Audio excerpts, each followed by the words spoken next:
Hey, I'm your host, Lindsay Lyman. I've spent the past 11 years at one of the largest tech companies in the world. My goal, it's to be the EQ leader for those working in high IQ tech settings. Because without solutions to deal with the constant reorgs, bad managers, and that hum of anxiety, you're one escalation away from losing it. But there's an easier way, and I can show you how. Let's go. Hey y'all, how you doing? Okay, I gotta share a funny story about what I did to my kids. As I've talked before, one of my goals is to just kind of tease and torture my children. I feel like as a parent, I've earned that right to just embarrass them and have a little bit of fun. So the other day, it was the 100th day of school, and at my kids' school, they encourage everyone to dress up as like old 100-year-old people. And all three of my girls decided this year they were very into this, and we committed. We wore the curlers. We tried to dye their hair gray. It didn't really work. They wore their best like grandma outfits and grandma jewelry, and we did a little makeup to add some more lines and make them look a little bit older, and they were extremely excited. So being the good mom that I am, when I was driving them to school, we got halfway there, and I was like, oh my gosh, you guys, guess what? I was like, I'm so sorry, but I had the day wrong. The 100th day of school is actually tomorrow. It's not today. And they all started freaking out. They were like, what? We have to go back, turn around. I can't go to school like this. And I was like, I'm sorry, I can't. I have a call. I've got to drop you guys off. I'm going to be late. I can't turn around. We're just going to have to go. It'll be fine. No one will notice. And they were freaking out. Oh my gosh, you guys, I was dying inside. Just a little mom-induced stress and anxiety. So we almost got to school and I was like, just kidding. And they were so mad. But it was funny because they still almost didn't really believe me. They were like, no. And they started looking around as I pulled up to school to see like, were other kids dressed up? And they were like, I think that one is, but I'm not sure. They were so nervous and anxious. I don't know if they'll ever forgive me for it, but you guys, I still am laughing about it today. And good news, they can laugh about it as well. Anyhow, today I want to talk about some of the different cycles we go through. When we think about life, there's a ton of different cycles. There's weather cycles. There's cycles in our body, whether that's a menstrual cycle or you're going through puberty is a different cycle. There's things that happen in these cycles. There's a sleep cycle where there's different types of sleep that your body is doing different things and helping it rest and recover. In a work setting, we think about this, and there's like a yearly planning cycle, right? Where we figure out what are we going to do this year? What are we going to do each quarter, each month? We break it down, make it approachable. We go through it. At Amazon, in a tech setting where I was for many years, we had sprint planning cycles, right? Where you break things down into these smaller pieces and you figure out what are we going to do in this sprint in the next week or 2 weeks. And there's a whole process that you go through and you rinse and repeat and you do these things over and over. At Amazon, one of the cycles we talk about quite a bit is the virtual cycle, right? There's this myth, I don't know if it's true or not, where Jeff Bezos wrote it on a napkin, but essentially what it's talking about is growth will come as you focus on selection, right? Getting more things available to buy. You improve the customer experience. When you have a lot of things available that customers want and this great customer experience, they're going to come. You're going to get traffic.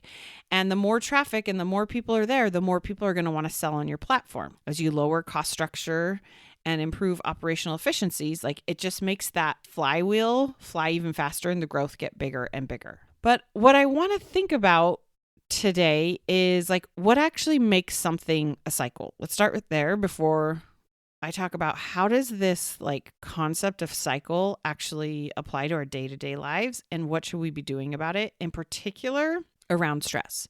But what makes something a cycle? Dictionary says it's an interval of time during which a sequence of recurring succession of events or phenomenon is completed. Okay, so it's basically time where things happen and then they're done. Here's how I define a cycle. I think it's things that happen in a certain order. Doesn't mean that we always start at the same place, but things go in a certain order, which constantly repeat itself and grow stronger or bigger with each cycle. Because we know as we do things over and over and over again, it becomes a habit. I think of like potty training my kids. It becomes this cycle of like listening to your body, going to the bathroom, wiping, flushing, washing your hands. And it's like rinse and repeat. And now they've done it so many times. It's such a habit. It's hard to identify what's that like slight sensation that you need to go to the bathroom. If you're anything like me, I'm like, whoo, my eyeballs are yellow. I got to pee. I know when I really have to pee, but that like hint, it's so just natural to my body. I'm not really aware of it. Because when you repeat things and do them over and over and over again, it literally makes it easier for your brain to just focus and do that thing on autopilot. It's just automatic. Doing it over and over and in this repeated nature is usually what grows and makes things bigger or stronger. But one of the important things about this cycle is it's a circle, okay? It's circular. You've got to go all the way around and you're going to keep going around. Again, that doesn't mean you have to start and stop at one particular part. It's a circle. You can jump in wherever, but you have to keep closing that circle for the loop to happen.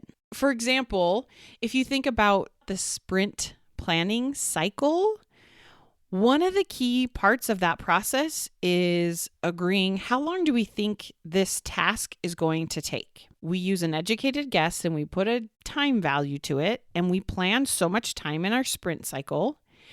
And part of that cycle is doing the thing and measuring how long it actually took to see how accurate were you.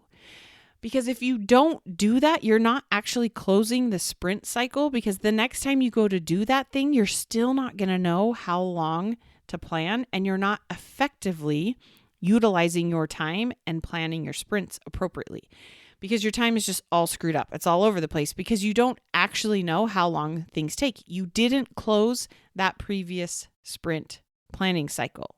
Now you're just going through like half circles over and over and over again.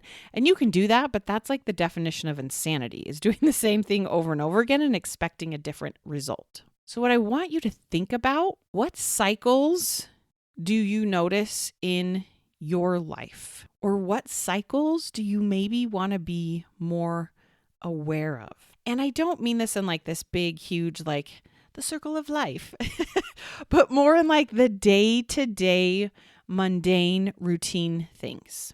So I'll give you a couple examples. One of them is people talk a lot about morning routines. Something about that term just rubs me wrong. And I'm like, oh, now I have this like to-do list I got to check down and like do my morning routine. I like to think of it as like, what's my morning cycle? What's that complete circle where I get up and do my things and I'm like, okay, my morning has started. How do I create that cycle and how do I complete it and keep doing it over and over and over again so it just becomes intuition? It's not something on my to-do list. Today, my morning cycle looks like I wake up around 6:30 in the morning. I take the dog outside. I go to the bathroom myself. I load up on whatever version of caffeine I'm into that week. I have some sort of a spiritual study. I shower and I get dressed for the day. That is my cycle. I get dressed and ready every day, whether I'm technically working or not. It's just what I do. I don't have to think about it. It's not decisions that need to be made. It's not like a to-do list. That's just my cycle. I can do it routinely without thinking about it. As I was planning this, I also laughed. I was like, oh, we totally have a bedtime cycle. I tell my kids to get ready. They all of a sudden are like starving and like they're just malnourished and need a snack. So we have a snack. And then they put on their pajamas and then I remind them to brush their teeth. And then all of a sudden they like can't hear or remember anything. And then I remind them again. And then I remind them a third time. And then I yell and then they go and brush their teeth and get ready for bed. Now they're ready. Right? Not the cycle I want, but it's pretty predictable. Almost every night I've trained them unconsciously. This is the cycle that we go through. I say it's bedtime. We have a snack. We put on our pajamas. We don't brush our teeth until mom yells, and then we brush our teeth and then we're ready. I want you to be thinking, what are some of the cycles in your day-to-day life? Do you like them? Do you want to keep them? How do you want to change them? Like, what's your daily happiness cycle? What's your daily good news cycle? What's your daily hard time cycle? There's no right or wrong answer to this. The goal is just to become aware so that you can purposely maybe change some of those if you want to. What I want to focus on today is the stress cycle. I'm going to teach you these ridiculously easy steps to reduce your stress so that you really can have more energy and feel more calm daily. When we think about the stress cycle, we are terrible at it. Okay? And it's not because we're not good people and we're not trying, but it's because we have things like delicious, sugary, carb-filled foods. We have alcohol. We have social media. We have sex. We have drugs. We have shopping.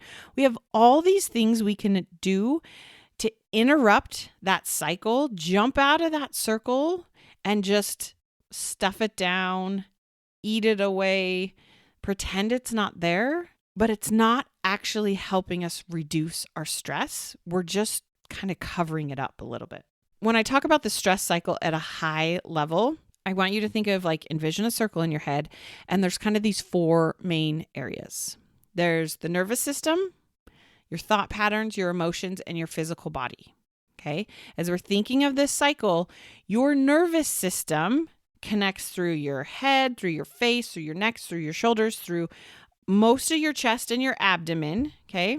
It goes through your whole body, but that's kind of where the biggest part of your nervous system lives. Your nervous system is constantly functioning and talking to your brain. So when your nervous system identifies something has happened, and we're talking about this in a stressful way, and it kicks your body into fight, flight, or freeze, it triggers thoughts to your brain.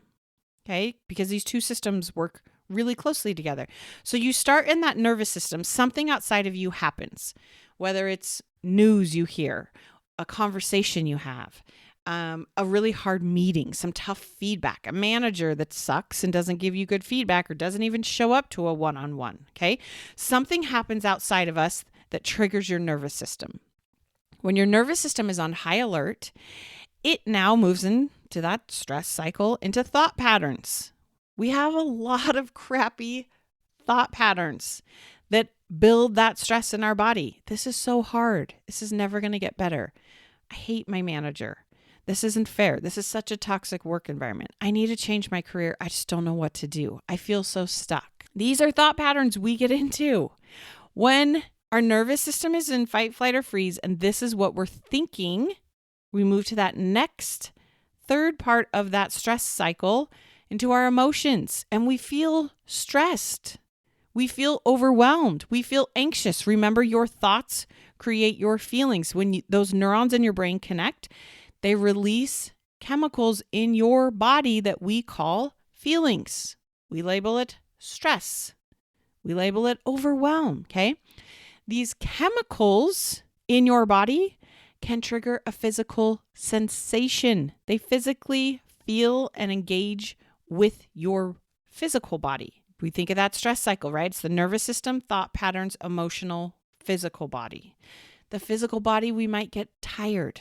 If we're feeling stressed and overwhelmed and worried, maybe all of a sudden we're hungry and starving, like my kids at bedtime. Our muscles tighten up. We get really tense. We get headaches. If this is your stress cycle, it's going to continue to grow and get bigger and stronger and create more and more stress. What we need to do is acknowledge this is the stress cycle, but we've got to close the loop. Because what I explained to you in this stress cycle, you're not closing the loop. You're just living in the stress. You're not letting it come into your world, pass through you. You're not re-regulating yourself, getting back to that calm baseline state, and you're staying stuck in that stress. And when you do, this is where we get overwhelmed. This is when we have panic and anxiety attacks. This is when we get burned out. Think about it. If you're stuck in your terrible negative thought patterns and you're spinning in these thoughts and you just get stuck there, usually we get so anxious, we freeze and we can't do anything else. I always think of my grandpa Lyman. He used to tell me when you have a bad day, just take 2 aspirin and go to bed. I'm not going to lie. Sometimes we just need some sleep, but if you're just spinning in those negative thoughts, like, oh, this is just a terrible place to work. I'm just stuck. People are getting laid off. We're in a recession. The economy's terrible. I work in tech. It's hard to find a tech job. When that's the thought pattern, you're never going to feel better.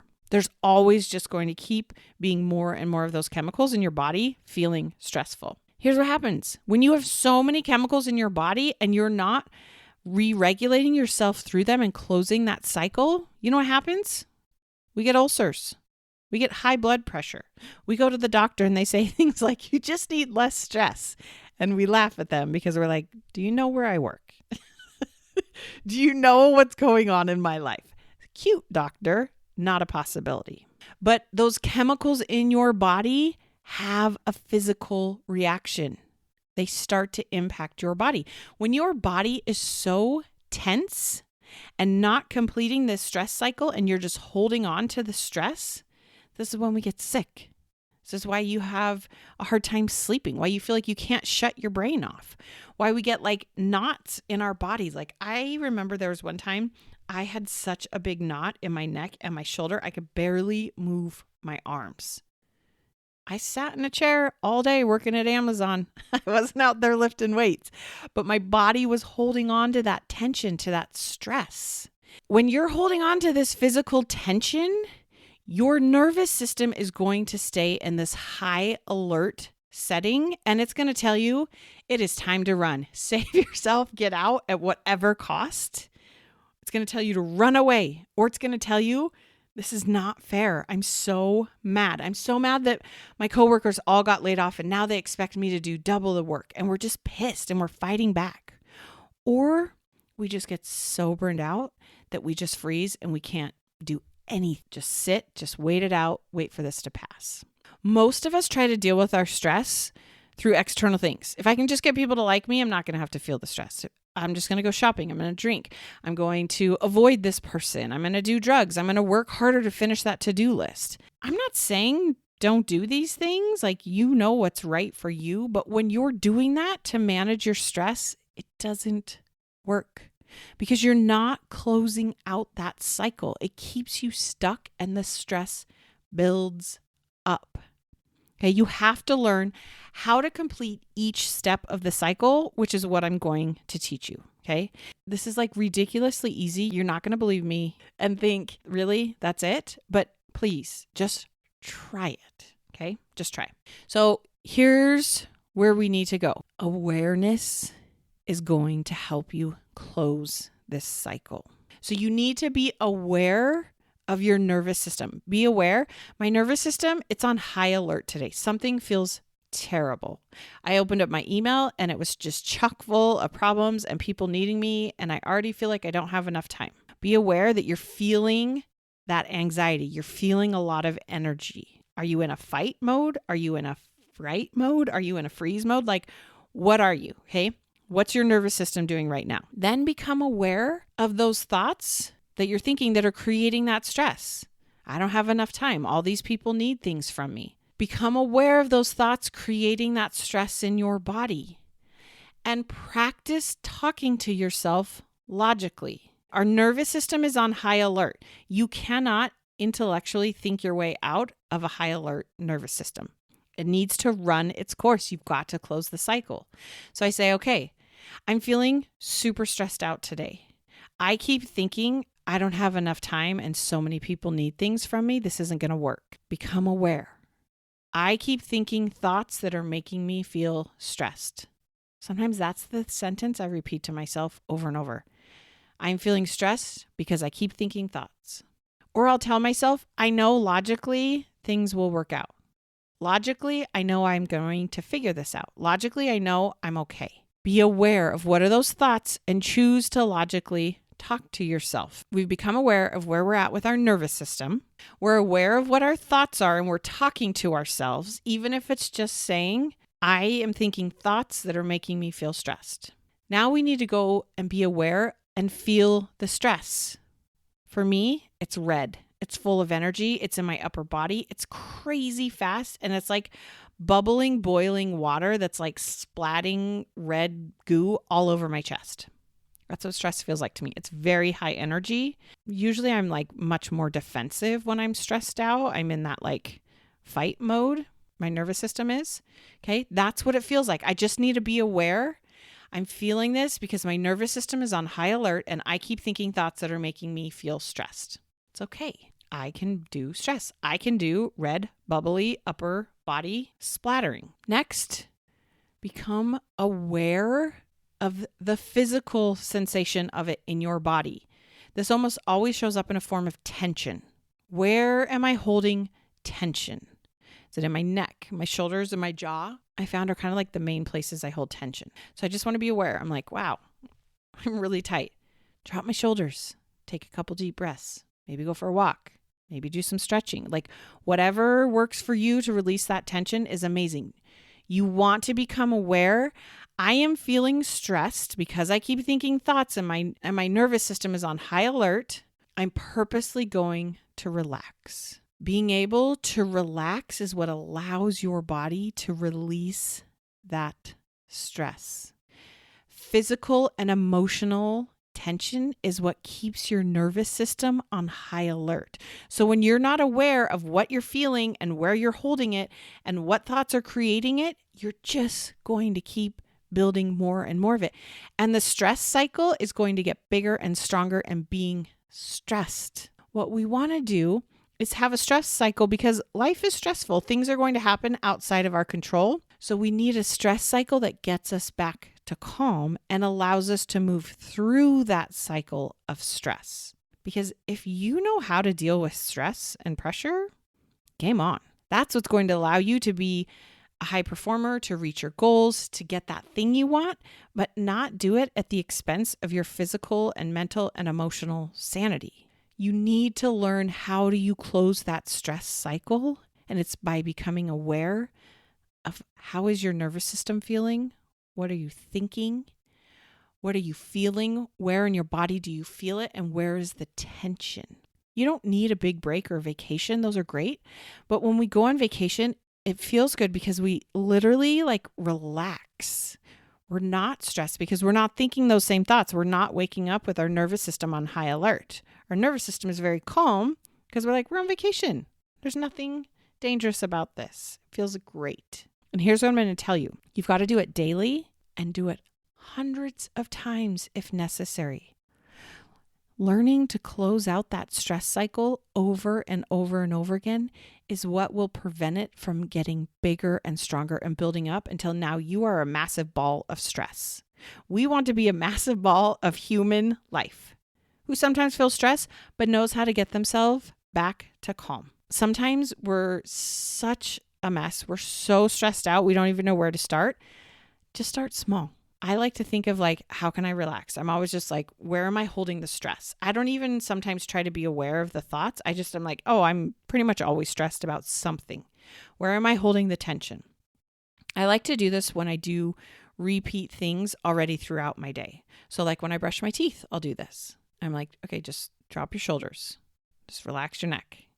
When I go to the bathroom, I will purposely try to find the tension in my body and relax it. When I get a drink of water, I drink water all day. Every time I take a sip of water, I take a sip and I try to find tension and relax it. It's always there. There's always tension somewhere in our bodies. Maybe you need to set an alarm. Maybe at the start of every meeting, do this. Just take a couple deep breaths. Just drop your shoulders. Maybe at the end of every email that you read, take a minute and learn to release the tension. This isn't about doing big, huge, crazy, extraordinary things. It's about small, consistent, 100 times a day, learning to release and let go of that stress.